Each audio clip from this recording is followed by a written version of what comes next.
இன்னைக்கு நம்ம பார்க்க போறது சிக்கன் உருளை பக்கோடா.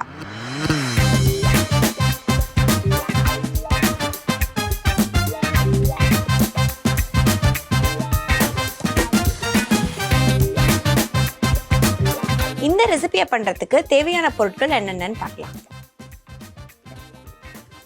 சிக்கன் உருளை பக்கோடா செய்ய தேவையான பொருட்கள்: சிக்கன் 200 கிராம், உருளைக்கிழங்கு 1, வெங்காயம் 1, இஞ்சி பூண்டு விழுது 2 டீஸ்பூன், கருவேப்பிலை சிறிதளவு, கொத்தமல்லி தழை சிறிதளவு, கடலை மாவு 1 கப், அரிசி மாவு 1/2 கப், மஞ்சள் பொடி 1/4 டீஸ்பூன், மிளகாய் தூள் 1 டீஸ்பூன், சோம்பு 1 டீஸ்பூன், உப்பு தேவையான அளவு, எண்ணெய் தேவையான அளவு.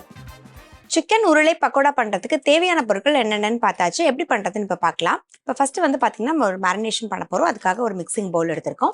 இந்த மிக்சிங் பவுலில் ஃபர்ஸ்ட்டு இந்த பக்கோடாக்கு தேவையான கடலை மாவை ஆட் பண்ணிக்கலாம். ஒரு 1/2 கப் அளவுக்கு நம்ம வந்து கடலை மாவை ஆட் பண்ணியிருக்கோம்.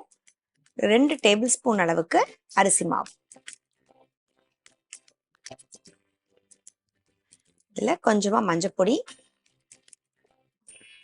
காரத்துக்கு 1 டீஸ்பூன் மிளகாய் பொடி, இதில் 1 டீஸ்பூன் அளவுக்கு சோம்பு, அடுத்ததா இதில் இஞ்சி பூண்டு விழுது ஆட் பண்ணிக்கலாம். ஒரு 2 டீஸ்பூன் வர மாதிரி ஆட் பண்ணிக்கோங்க. கொஞ்சம் கருவேப்பிலை, தேவையான அளவுக்கு உப்பு,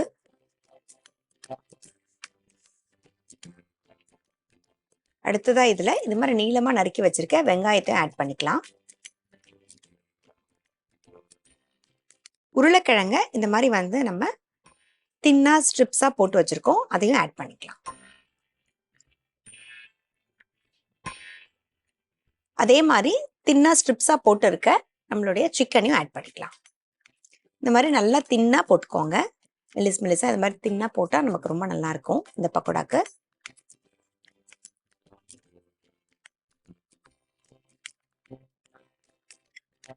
இப்போ இது எல்லாத்தையும் மிக்ஸ் பண்ணிட்டு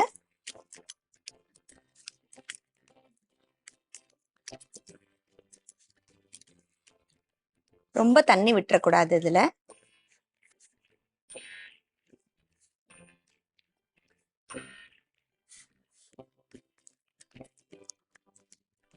இப்ப நம்ம தண்ணி தெளிச்சு லைட்டா இது வந்து பெசரிக்கலாம்.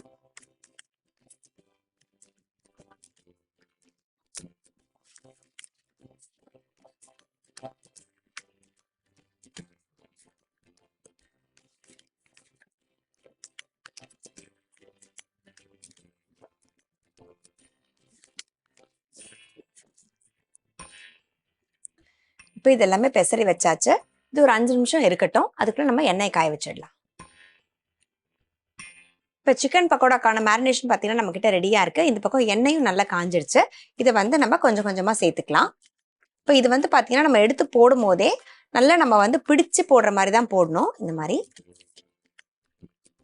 இந்த உருளைக்கிழங்கு சிக்கன் எல்லாத்தையுமே சேர்த்து நம்ம வந்து லைட்டா அப்படி ப்ரெஸ் பண்ணிட்டு சேர்க்கும் போது அது உதிராம இருக்கும் நமக்கு.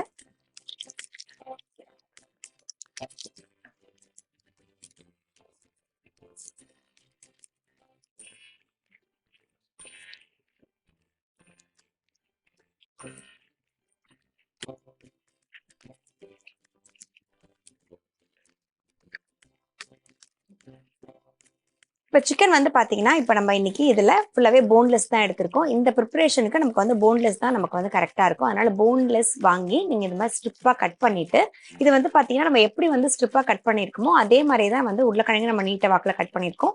அதே மாதிரி வெங்காயத்தை நீட்ட வாக்கில் கட் பண்ணி எல்லாத்தையும் சேர்த்து நம்ம வந்து மூணுத்தையும் பிடிச்சு போடும் போது தான் வந்து பார்த்தீங்கன்னா நமக்கு வந்து உதிராமல் இருக்கும். அதே மாதிரி டெக்ஸ்சர் வந்து பார்த்தீங்கன்னா நமக்கு வந்து ரொம்ப தண்ணியாகவும் போயிடக்கூடாது, ரொம்ப வந்து கெட்டியாகவும் இருக்கக்கூடாது. ஸோ அதனால நமக்கு வந்து இந்த மாதிரி கரெக்டான ஒரு கன்சிஸ்டன்சியில் போட்டால் தான் இது இந்த மாதிரி வந்து பார்த்தீங்கன்னா நமக்கு வந்து நல்லா தனித்தனியா இருக்கும். பீசஸா எடுத்து நம்ம சர்வ் பண்றதுக்கு ஈஸியா இருக்கும்.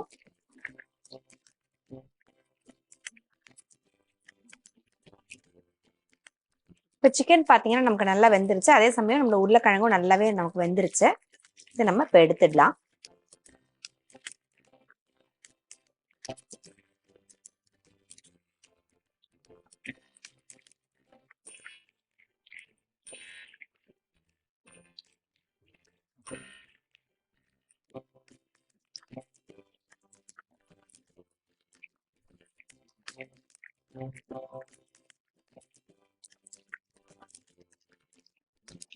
இப்போ இந்த சூட்லேயே வந்து நம்ம இதை ஆஃப் பண்ணிட்டு கொஞ்சம் கருவேப்பிலையும் பொரிச்சு எடுத்துக்கலாம்.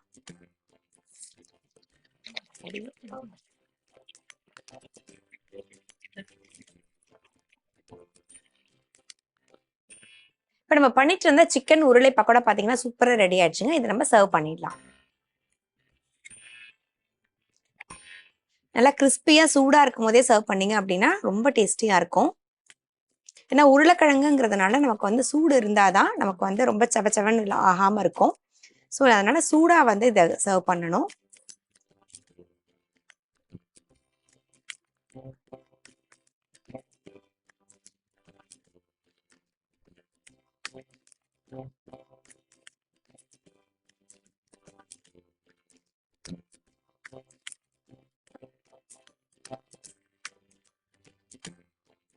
இப்போ நம்ம பண்ணிட்டு இருந்த சிக்கன் உருளை பக்கோடா பார்த்தீங்கன்னா சூப்பராக ரெடி ஆயிடுச்சுங்க.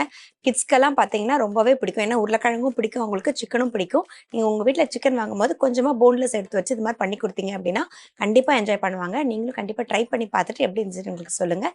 இதே மாதிரி ஒரு சூப்பரான ரெசிபியோட இன்னொரு செக்மெண்ட்டில் மீட் பண்ணலாம்.